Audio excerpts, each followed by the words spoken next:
What's up, everybody? It's your boy Mark B, and you are listening to another episode of the Man Listen Show. Before we get started, let's go ahead and hear a few words from our sponsors.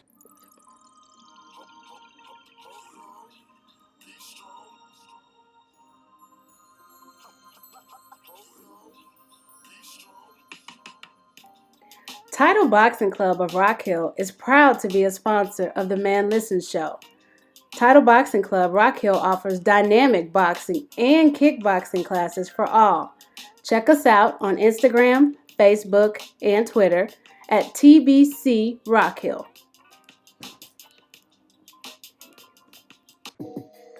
The Man Listen Show is also brought to you by Conversate With Us Radio. Conversate With Us Radio, your urban radio show podcast. A fun place to look for advice and a different perspective on life, love, relationships, sports, and politics. One conversation at a time. You can find us on Facebook at Conversate With Us Radio and on Instagram at Conversate With Us. Don't forget to capitalize the V in Conversate.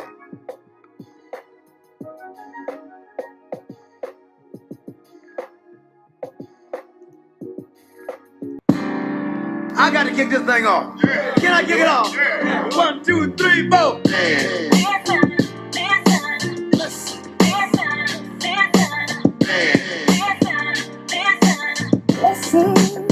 Ladies and gentlemen, listen.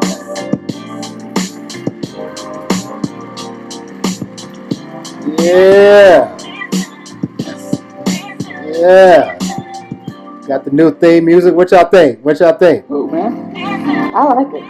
Yeah. Shout out. Are you over the DJ and mixing? Right. We on now, baby. We on now. We made it. Yeah. Shout out to our boy Tony Emeralds. He made that. I had downloaded. I found him on Tidal, man, and listened to some of his stuff. He on there too. You know, I mean, I guess everybody. If you legit music, you on every platform. But he got some pretty cool sounds. And Tony's definitely legit. He's got a lot of music out. My favorite is Chocolate Sunburst. He's got a lot of smooth grooves. You can just put it on and mellow out too. So make sure y'all check out Tony Emeralds. But anyway, hey, we're gonna introduce the crew. Rika, how you doing? I'm good. How are you? I'm doing good. Lad, what's up with you, man? What's going on, man? What's going on? All right. We're doing good. Ready to have another good show. See, how you doing? I'm good. So on today's show, we're talking about a situation that happened down in Houston, Texas, my second hometown. There's a principal at James Madison High School, Miss Carlotta Brown. Now, she made the news, and the high school made the news because she implemented a dress code. Now, we're used to dress codes for students, but this dress code was directed towards the parents of the high school. Apparently, there was a woman who came to enroll her child into the school, and she was told that she would not be permitted into the building because she had on a bonnet and she had on basically like a t-shirt dress. And she was told that she was against dress code and that she would need to come back more appropriately dressed. The mom got into it with the school, asked for the dress code, and they said that they didn't have it at the time. But later on, they issued out a memorandum to the parents. It was put on the website, and it was highlighting the new dress code for James Madison High School. Part of the things that won't be permitted for parents to wear when coming to the school are bonnets. Bonnets are, what a lot of sisters wear in their hair to protect that dew. Pajamas, hair rollers, or leggings, amongst other items. So there was a lot of response to this. There were a lot of people who were behind the principal, said that she did the right thing by establishing a standard for dress for the parents that have students at this school. But there were some other individuals who were against this. They thought that it was somewhat elitist, somewhat classist to target individuals who are coming to the school. with their parents and to be targeted for how they dress and how they dress when they bring their students to the school. So we're going to talk about it today. We'll go ahead and start off with C. C, what do you think? I think she needs to spend her resources doing something different. And then also, like, I feel like the one girl's mother, I was reading that she went to go enroll her child, but they kicked her out of the office. So, like, what was more important, what her mom had on her head, or, enrolling her child in the school? And then also, I had a problem with the leggings thing. I mean, leggings look a lot like most workout clothes. So if I'm off for the day and my son calls and needs lunch money, or I need to sign a consent form for a field trip, I'm not going to go home and change just so that you may not think my workout pants or leggings or vice versa. Like, that's kind of crazy to me. Yeah, but some sisters, y'all when y'all wear them leggings, man, y'all these this is a high school, and you got teenage boys out there. So what a part about just like being a little bit modest in front of the teenagers. Do you think that played a part in it? See? No, I think that what played a part in that is just, I think that's more of like a Southern thing. Like, I see, like, I was just saying for myself, if I have on workout pants, I'm not going to go home and change. But I honestly feel like I see leggings every day, all day. And it doesn't matter. People are going to the gym, to Walmart, outside, raking leaves. So I understand what she's saying, but I'm just saying how can you tell the difference? And then what are you going to do? Are you going to stand there and check people's pants? Are you going to fill them? Are you going to, like, where's your destination after this? Are you going to work out? Are you going back home? I just think resources should be spent in other places. But I mean, they got bigger problems down there. They said she was the fourth principal in 5 years. Like, we have a problem. Right, and that school. I think I looked at the demographics because I was trying to do my research on the topics that we're discussing. That school was like 56% Hispanic and 44% Black, and historically it had been more Black students at that school. So just like anything, we tend to get pushed out of areas that were traditionally ours. But this principal, she had won different awards. She's pretty well known. She had won $100,000 for the elementary school that she was the principal of because of the work that she was doing in the community. So she's been putting in good work. She's been doing good things to educate the students. I kind of think this is just like maybe like a Joe Clark situation. You know what I'm saying? You know how Joe Clark was like, man, they used to call me Crazy Joe. Now they call me Batman. I think, she might have just went a little bit too far with this, trying to get the parents in line. So Rika, what did you think about the story when you read about it? I was offended personally. Um, I was offended for people and for me personally because I'm one of those people that would be on the ban list. But I think that my first reaction was it's always our people trying to overly regulate our people.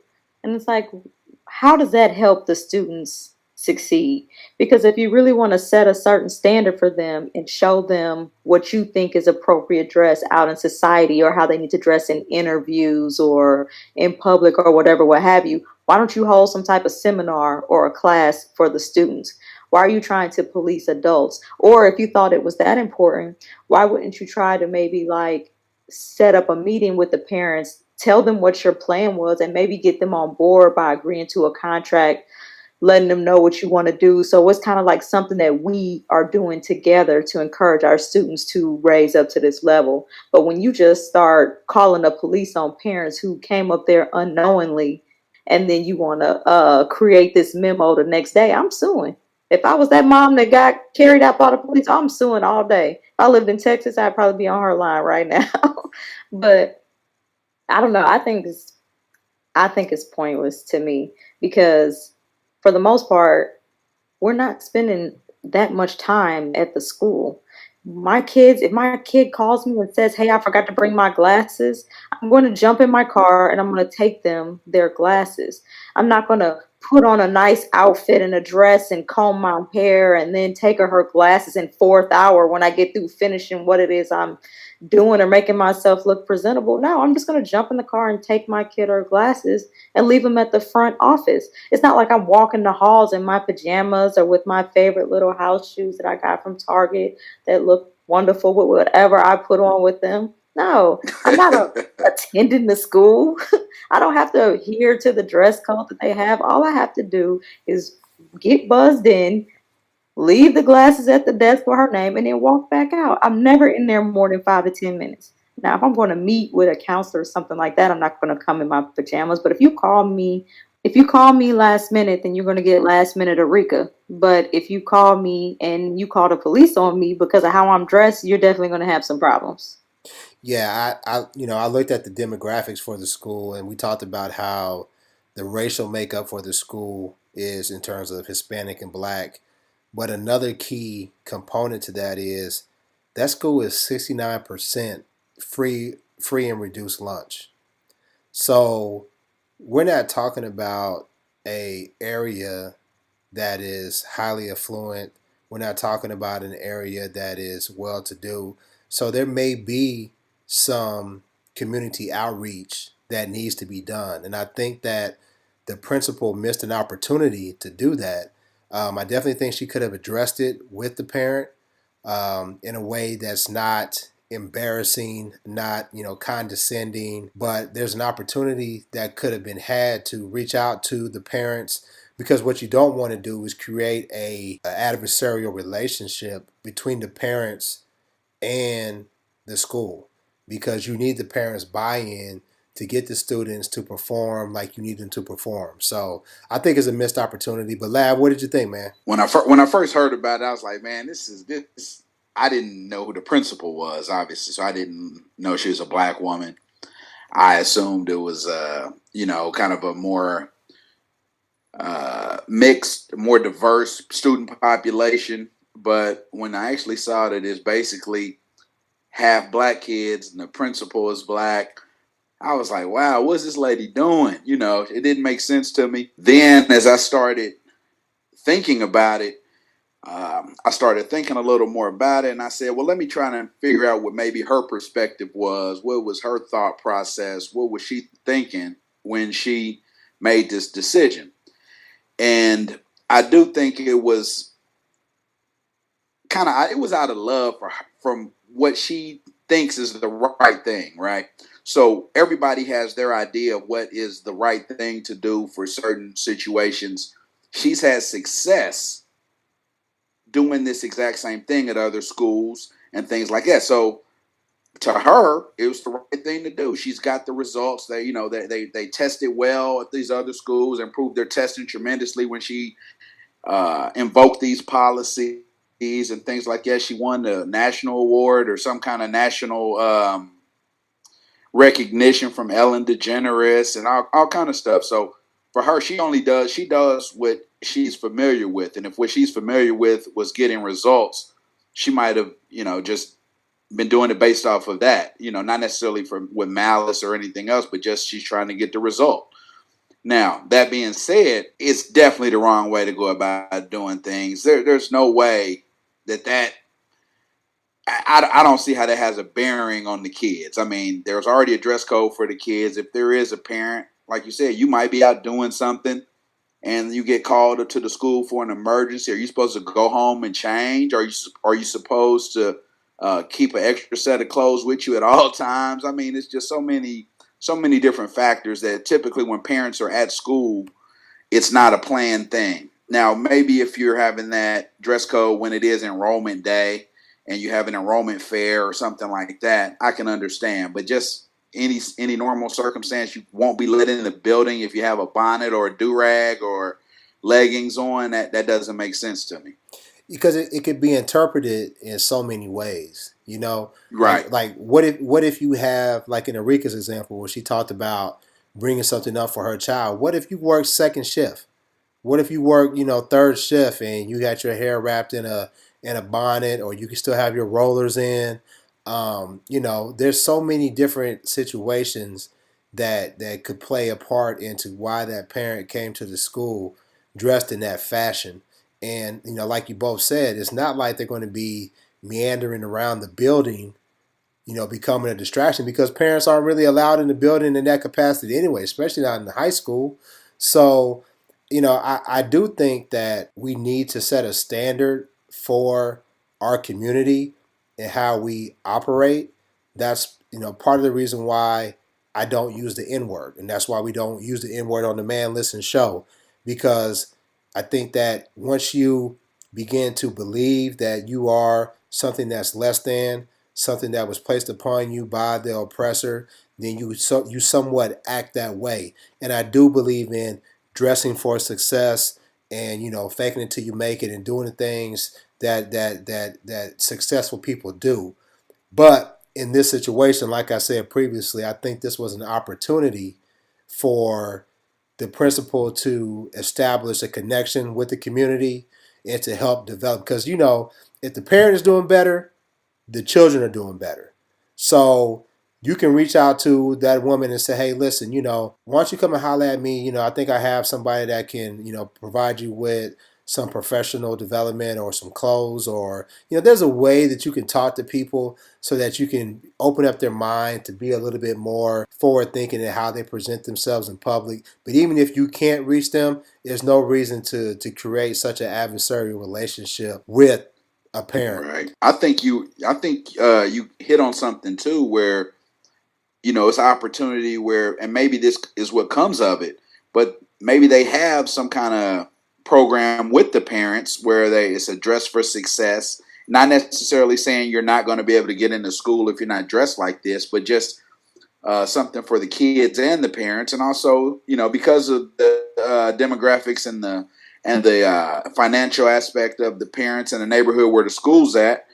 Maybe you start a closet per se. You know how where parents can come in, or people can come in and get what we would consider, or what they would consider acceptable clothes for reasonable prices or for free or something like that. I mean, there's all kind of opportunities that can spring from this. There are so many organizations, sororities that principal could have reached out to say, hey, listen, we have a problem with how our parents are presenting themselves when they come to the school. Say that you really believe it's a problem. I don't think it's, to me, I think it's overblown to address it in this way. But say you really believe it's a problem. Me too.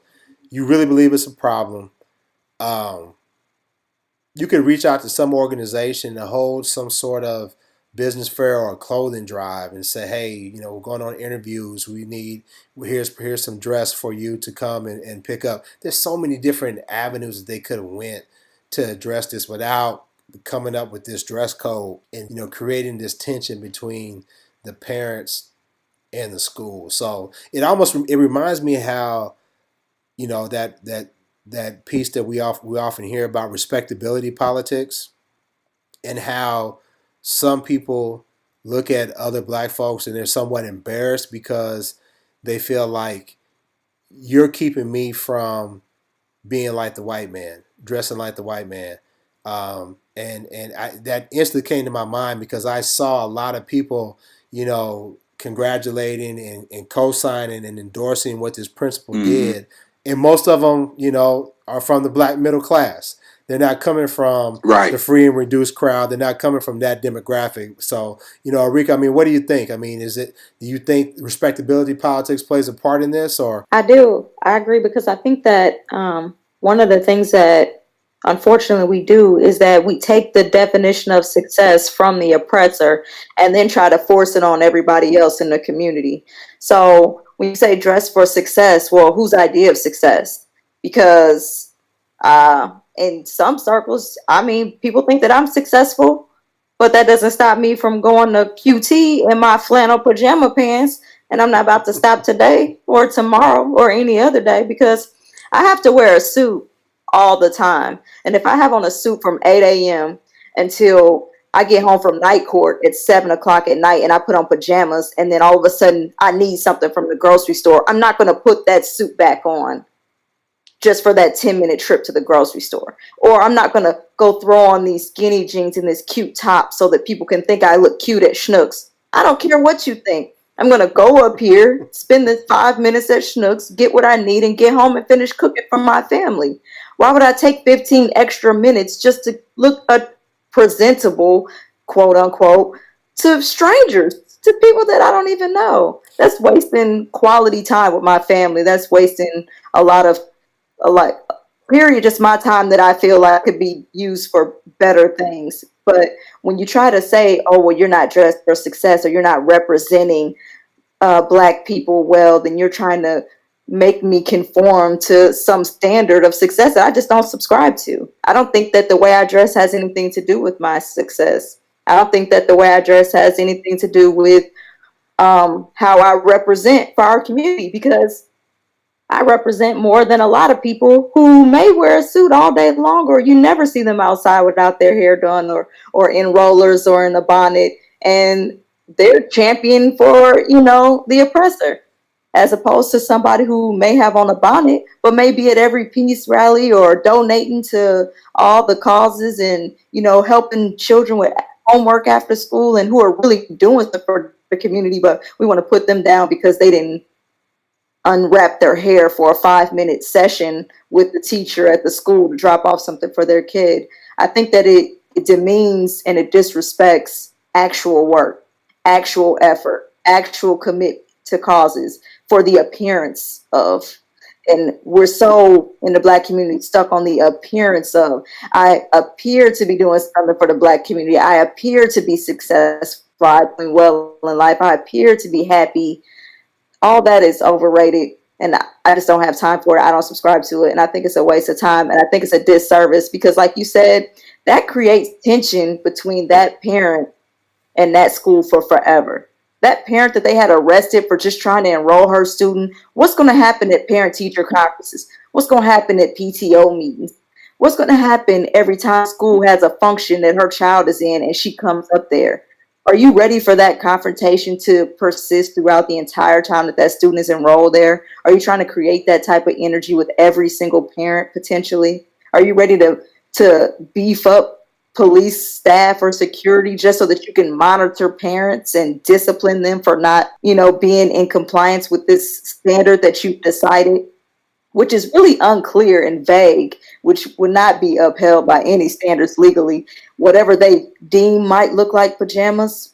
Well, who's to decide what looks like pajamas? So they're like, these couple things, but then what looks like pajamas. So you got somebody at the door saying, you know what?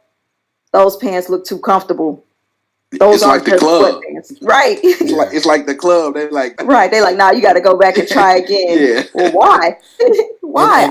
I think it's a waste of time, energy, and resources. And that's why I'm so skeptical about the whole dress code for parents. I mean, if you look at certain areas, you look at the epicenter in Charlotte, you look at the Power and Light District in Kansas City. We've seen where dress codes, quote unquote dress codes, were put into effect, and it was obvious who they were targeting. I mean, I've heard of stories about, and I've seen situations where Black men have gone to different places and they may have been dressed very nice, very neatly, but they had on jeans. They had on jeans, a button down, a blazer, and the bodyguard or whoever the bouncer at the front of the establishment is like, you're not getting in. Why am I not getting in? You got on jeans. But then here rolls in Chad and his crew, and they got on They got on wrinkly shorts, a t-shirt, and flip-flops, and they're like, come on in. And we've seen that time and time again. So to see this type of dress code, this type of, I'll just go ahead and say it, I think it's somewhat sexist because, what about the dads? I mean, there are dads that are involved. I noticed they didn't say anything about men. It seemed like everything that was put into this rule, this dress code, and admittedly, I didn't read everything on there, but from what was highlighted in the news, it seemed like it was all directed towards women. It was all directed towards the mothers. I think the only thing that maybe a man would fall under typically I had to throw that typically in there because you never know nowadays. But is it said like bonnet or like nylon on your head, which I assume could translate to do rag, but that's it. But even with that, with a scarf, so a lot of women these days are wearing these scarves that are like more traditional, like headdresses and stuff like that. Right, Is that right. excluded too? So now I can't wear That's my true. head wrap? Yeah, I didn't think about that part. Yeah. Because in the story, it says the mom had on a headscarf and a t-shirt dress. It didn't say she had on booty shorts and cleavage out and a bonnet. Right, No, she right. said she A had on a. bonnet, yeah. So what kind of scarf? Because it could have been like a traditional Mm-hmm. scarf that's just used to wrap her hair. Are we excluding Muslims who wear scarves now too? We Exactly. have Yeah, to I be was gonna say specific. that. Right. So let me read a portion of the memo that was sent out to the parents. Some of the things that were put down as not to be permitted were hair rollers, pajamas of any kind, jeans that are torn from your buttocks, leggings that leggings that are showing your bottom, very low cut tops, sagging pants, shorts, jeans, men wearing undershirts, so no white tees, short shorts, Daisy Dukes, dresses that are up to your behind will not be permitted on the premises. So yeah, yeah, this is All our people. all our people, right? So yeah, I definitely think that this is an issue. I mean, but Lad, do you think? I mean, what do you think was driving this? Do you think it's the respectability politics like we talked about? I believe that respectability politics is definitely an underlying issue, but like I said, I believe she had success in her previous stops, and she implemented similar dress codes and things like that. And so when you have success and people are saying you're doing a great job, you're doing a great job, then the first thing you're not going to reinvent the wheel, right? You're going to do exactly what you did at your previous stop. You're going to hope that it brings the same success. She's been there for a year, I guess, not even a year, 6 months. So she was just getting the ball rolling on what she feels is her program, quote unquote, her program that she gets results out of. Not to belabor the point, but I do think that there is an opportunity for us as a community to help those who may not know better.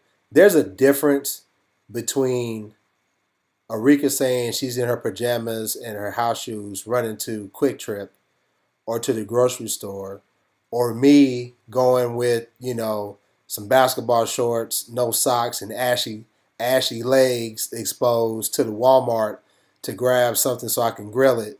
There's a difference between that and going to somewhere where you're representing your family, representing your children. So I get it to a degree, but I think that we can do more, and it's not this.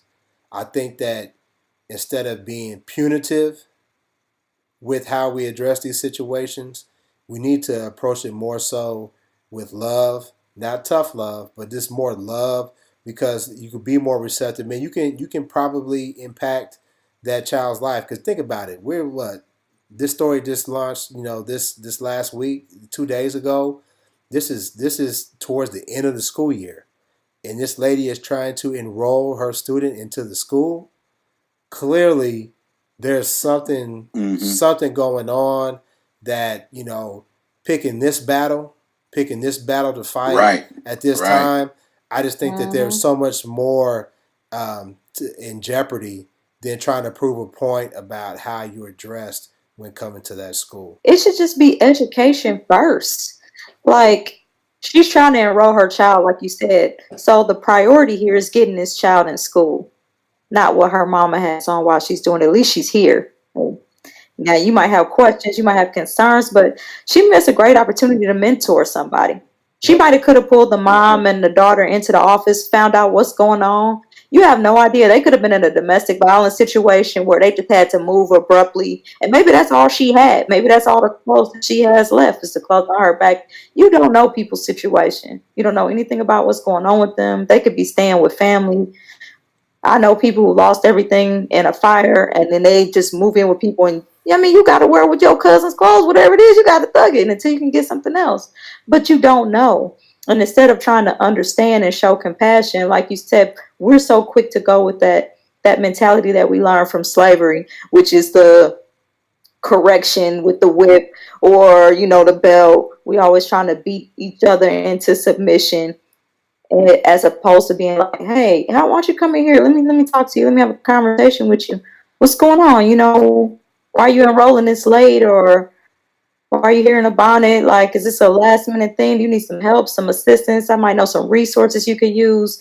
Anything. But like you said, she missed the opportunity. She missed the opportunity to really impact both the child and the mother, and to start off a relationship with that school that shows them that she's not just there to help the students, she's there to help the community. And that would have resonated so much more with everyone than what she's doing now, because she's creating enemies as opposed to setting a trend of compassion and making people want to step their game up or improve how they're representing their families out in the community. And now it's tension as opposed to growth. So it's a loss. And you would think that an educator would be more adept at doing that. I mean, I see young men. Right, I see young men all the time who are sagging their pants or just wearing something that's just not a good look. And I approach them. I have the mindset of it takes a village. And my kids always get uptight about it. Like, you're not their dad. Why are you talking to them? I'm like, hey man, let me do what I do. And I've talked to him. I'm like, "What's up, man? How you doing, man? Come here." Like, now, dog, you can't be in here showing your behind like that, man. You need to pull your pants up. And most of the time, they'll acquiesce because most people they're receptive. Yeah, they want that type of tough love. That type of love, and you show them respect. And I could have came at him like, "Hey, dog, pull your pants up, dude." And came at him real harsh, and they probably would have been defensive, just like this mother was. You know how embarrassing that is for somebody to come at you that way. And yeah, I personally, I don't believe you need to be coming in there, because there's a picture of her in the article with your t-shirt dress on to the school. I wouldn't do it. If my children were to be walking out the door, I'd be like, where the rest of your clothes at? Anybody in my family would do that. I'd be like, hey, you ain't going inside there like that with me. But like I said, there was an opportunity to address it in a different way. But man, listen, somebody got a hold of the memo that she sent out and put the red ink to it, and man, it was so I love it. There was so many grammatical errors on that memo. Yeah, where are your standards? Right. So you know why? You know why? That's because she had the police called on that lady, and she wrote that memo that same night. I was trying so hard not to cuss. I couldn't think of a word that wasn't a cuss word. So yeah. Somebody was like, this might be a problem. She woke up out her sleep at 2:00 in the morning, like, oh no. Tap, tap, tap, tap, tap, tap. But here's my thing though, and I researched it, and they said that each different school can come up with their own standards. I'm just kind of shocked that that she just has carte blanche, unilaterally could just say, hey, this is the dress code for the parents. Because like Erika said, you might be opening yourself up to whatever type of lawsuit that could come at the district. I can see some ambitious lawyer saying, hey, I'll take your case. We'll go after that principal. We'll go after that district, and we'll get paid. And that's just more resources going out of a school that if it's, what would we say, 59% free and reduced lunch, they need every dollar that they can get. So if that potentially happened, that'd be terrible. Yeah. And some of the teachers may have been there, and they may have developed decent relationships with the parents. And when they are forced to enforce those rules that they may not necessarily agree with them, you might lose some of the allies that you do have. I didn't think about that. True. Yeah. True. Well, man, I think we talked about it enough. We want to thank everybody for checking us out. Make sure that you check us out on Instagram, on Facebook, and on Twitter @Man Listen Show. Make sure you check out our boy Tony Emeralds. Tony Emeralds was the producer, the man behind the sounds that made our new theme music. Make sure you go to his Instagram and follow him. Nautilus Music Group, follow him there as well. He does a lot of good music. He's doing a lot of good things. So make sure you follow him. He's fam. So we'll holler at you next time. Peace. Take that bonnet off. Not gonna do it.